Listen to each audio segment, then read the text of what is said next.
அனைவருக்கும் வணக்கம். இப்போ நம்ம பார்க்க போகிறது மகாபாரதத்தோட ஒரு கிளை கதைகள். அதில் உயர்ந்த தர்மம் எது அப்படின்ற தலைப்பில் நம்ம பார்க்க போகிறோம். பூலோகத்தில் அந்த போருக்கு பிறகு, குருஷேத்திர போருக்கு பிறகு நம்ம கர்ணன் இறந்துட்டாப்புல. அப்போ பூலோகத்தில் மரணத்துக்கு அப்புறம் அவர் மேலுலகம் போகிறாரு கர்ணன். சூரியன் பகவானுக்கும் குந்திக்கும் பிறந்தவர் தானே கர்ணன். அப்போ சூரிய லோகத்தில் இருக்கிற தன் தந்தை சூரியனோட இருப்பிடத்தை அவர் அடைகிறாரு. யார்? கர்ணன். அங்கே போய் தந்தையே சந்திக்கிறார். தந்தையே, நான் என் நண்பன் துரியோதனனுக்கு செஞ்சோற்று கடன் தீர்த்த தர்மத்தை காப்பாற்றணும் அப்படின்ற நல்ல எண்ணத்தில் தர்மத்துக்காக துரியோதனன் பக்கம் இருந்து நான் போர் செஞ்சேன். யார்? நம்ம கர்ணன் சொல்கிறாப்புல. அப்பாவுக்கு வணக்கம்லாம் வச்சுட்டு தந்தையை சந்தித்து சொல்கிறாப்புல, செஞ்சோற்று கடன் தீர்த்த தர்மத்தை காப்பாற்றணுன்றதுக்காக நான் துரியோதனனோட பக்கம் இருந்து போர் செஞ்சேன். ஆனால் வஞ்சகன் கிருஷ்ணர் என்னை வஞ்சித்து வீழ்த்தி விட்டார். இதோட காரணம் எனக்கு புரியலை அப்படின்னு தந்தைகிட்ட போய் கேட்குறாப்புல. யார்? நம்ம கர்ணன். கொடை வள்ளல். யார் என்ன கேட்டாலும் கொடுத்துருவான்.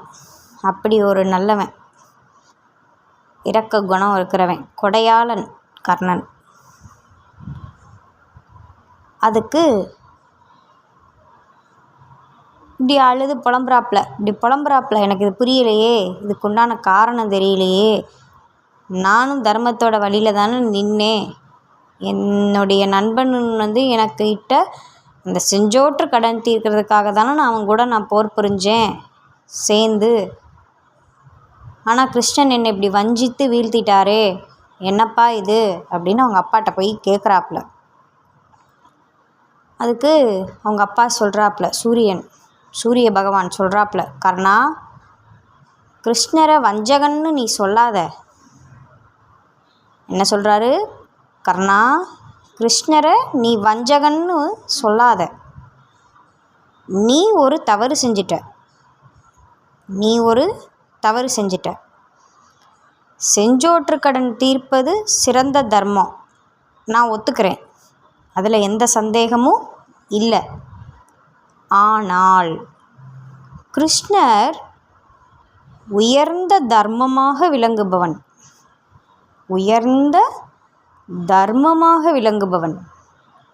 உயர்ந்த தர்மம் செஞ்சோற்று கடன் தீர்த்தல் என்ற சாமானிய தர்மம் என்ற ரெண்டு தர்மங்களில் எதை காப்பாற்றணும்னு வரும்போது கிருஷ்ணன் என்ன பண்ணுறான்? உயர்ந்த தர்மத்தை காப்பாற்றணுன்னு தான் அவன் நினைக்கிறான். நீ சாமானிய தர்மத்தை காப்பாற்றணும்னு நினச்சி உயர்ந்த தர்மத்தை கைவிட்டுட்ட. அதனால தான் நீ என்ன பண்ணிட்ட? அழிந்தாய் அப்படின்னு சொல்கிறாப்புல. தந்தை சொல் மிக்க மந்திரம் இல்லை என்பது தர்மம். சரியா? ரெண்டுக்கும் அவர் வித்தியாசம் சொல்கிறாங்க, கவனிங்க நல்லா. தர்மத்துக்கும் உயர்ந்த தர்மத்துக்கும் சாமானிய தர்மத்துக்கும் உள்ள டிஃப்ரென்ஸ் என்னன்றதை சொல்கிறாப்புல. தந்தை சொல்மிக்க மந்திரம் இல்லை என்பது தர்மம், கரெக்டா? அதுக்காக இரண்யவனோட பேச்சை கேட்டு பிரகலாதன் நடந்தானா? நடக்கலை. நரசிம்மர் என்ற உயர்ந்த தர்மத்தை பிரகலாதன் பிடித்து கொண்டான்.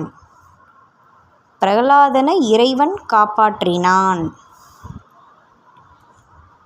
தாயில் சிறந்த கோயில் இல்லை, தாய் சொல்ல கேட்கிறது தர்மம். கரெக்டா? ஆனால் பரதன் என்ன பண்ணா ராமாயணத்தில்?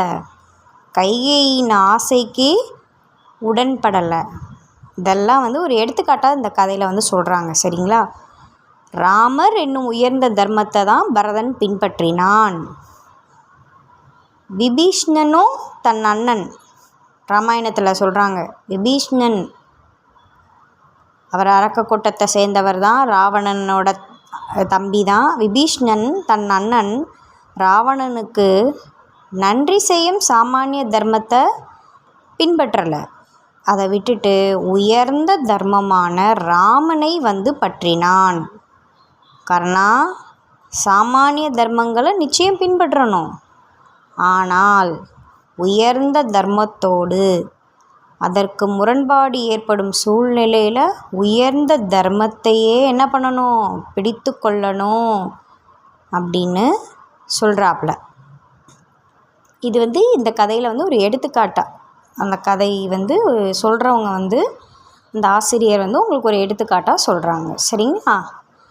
அப்போ உங்களுக்கு புரிஞ்சிருக்கும்னு நினைக்கிறேன். உயர்ந்த தர்மத்துக்கும் சாதாரண தர்மத்துக்கும் வித்தியாசம் இவ்வளவு தான். சரிங்களா?